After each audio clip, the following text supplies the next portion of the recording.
Sabe, existe uma diferença gigantesca entre simplesmente usar ferramentas de inteligência artificial de forma aleatória e construir sistemas autônomos de verdade, que alavancam o crescimento.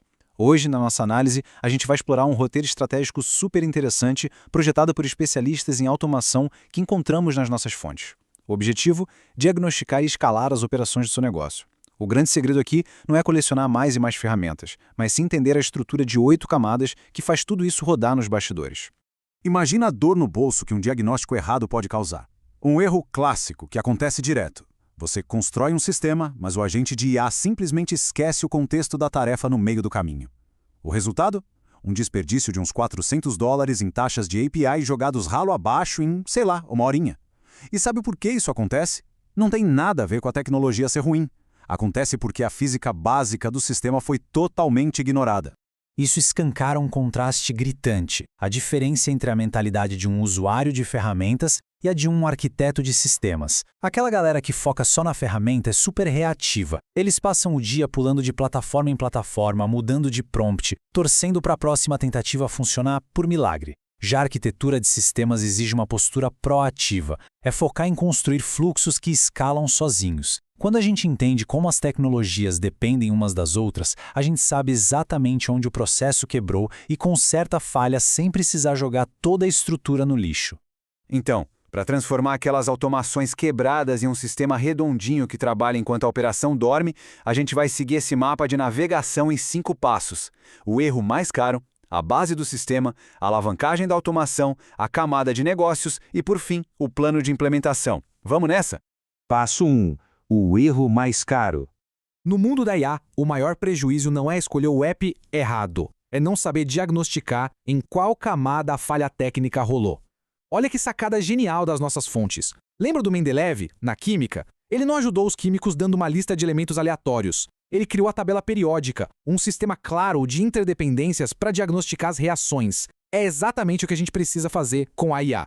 Se o resultado está ruim, o problema está na camada 2, a de dados. Se a automação nem dispara, a falha está na camada 5, de infraestrutura.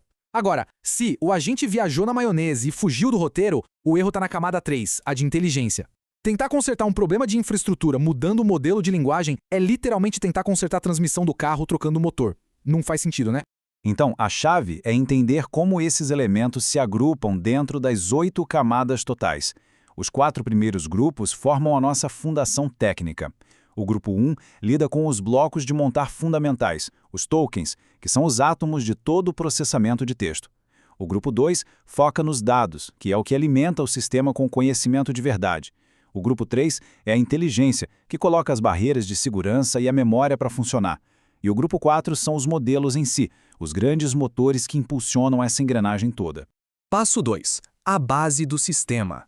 Entender a física dessas camadas fundamentais é o que salva a gente de ficar trocando de modelo a cada tropeço da operação. Pensa no conceito das janelas de contexto. Elas são o limite da memória de curto prazo da IA. Funciona igualzinho a um balde com limite de capacidade. Se a gente continua jogando água sem parar, ele transborda e a água antiga vai embora. É por isso que os modelos, do nada, esquecem aquela instrução operacional super importante no meio de uma tarefa. O balde transbordou. Simples assim. Sabendo disso, escolher o motor ideal vira puramente estratégia. A regra de ouro é: zero apego emocional a um modelo específico. A gente precisa casar a tarefa com a ferramenta certa. O GPT, por exemplo, é um coringa, super versátil. Já o Claude é absurdo para processar documentos gigantescos. O Gemini é imbatível se você já vive no ecossistema do Google. E o Llama te dá aquele controle total de um código aberto. Cada um no seu quadrado. Passo 3. A alavancagem da automação.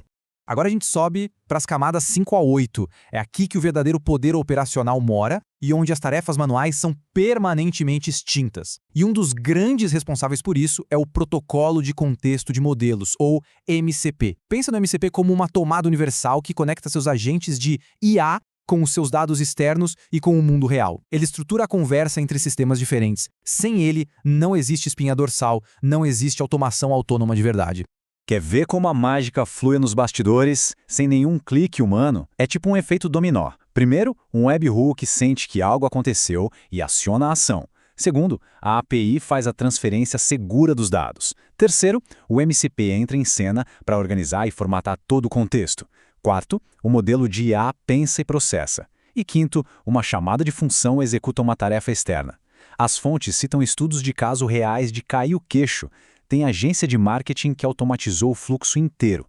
O cliente preenche um formulário, o sistema varre o site do cliente sozinho, cria uma proposta comercial hiperpersonalizada e envia tudo em 2 minutos.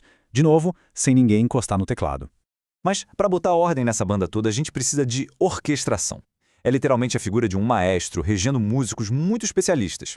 Em sistemas com múltiplos agentes, um vai pesquisar os dados, o outro vai redigir o texto, o terceiro vai revisar tudo e um último publica. A orquestração substitui de vez processos inteiros que eram ineficientes, coordenando quem faz o quê e garantindo que o próprio sistema saiba corrigir a rota se algo sair do trilho. E a caixa de ferramentas para montar essa arquitetura é incrível e super acessível, viu? A maioria é no-code. Ferramentas como Zapier e Make conectam tudo ali no grupo 5. Já o VoiceFlow e o Flowise são os construtores perfeitos para os agentes dos grupos 6 e 7. E para fechar o ciclo na 8ª camada, que é a interface final que o usuário vê, interfaces nativas ou coisas como Streamlit dão conta do recado. E para acelerar, o Cursor é fantástico para escrever aquele código estrutural mais rápido, usando comandos super simples. Passo 4. A camada de negócios. É aqui que a gente pega todo esse Technicase e âncora diretamente nos resultados do negócio, na estratégia e, claro, no retorno financeiro. Uma análise clara de custo-benefício é o que vai justificar todo o esforço. Quando a gente compara um gráfico de horas gastas por semana em processos totalmente manuais contra os fluxos automatizados por agentes, o abismo é gigantesco. O sistema mata em minutos o que antes consumia dezenas de horas de suor, liberando a equipe para focar naquilo que realmente coloca dinheiro no caixa. Então, olha só, antes de sair passando o cartão e comprando qualquer ferramenta, a gente tem que olhar para as métricas financeiras de ROI. Pergunta rápida: quantas horas a sua operação vai poupar por semana? Quanta receita extra vai entrar por responder mais rápido aos clientes? E quais custos operacionais diretos vão ser cortados? Provar a viabilidade financeira em cada etapa da implementação é absolutamente crucial. Passo 5. O plano de implementação. Chega de teoria, vamos para a prática. Como a gente aplica isso na rotina sem ficar maluco? As fontes sugerem um roteiro de estudos de 4 semanas, focado em uma camada de cada vez. Na semana 1, a gente levanta a capivara e audita todas as tarefas manuais que existem na empresa.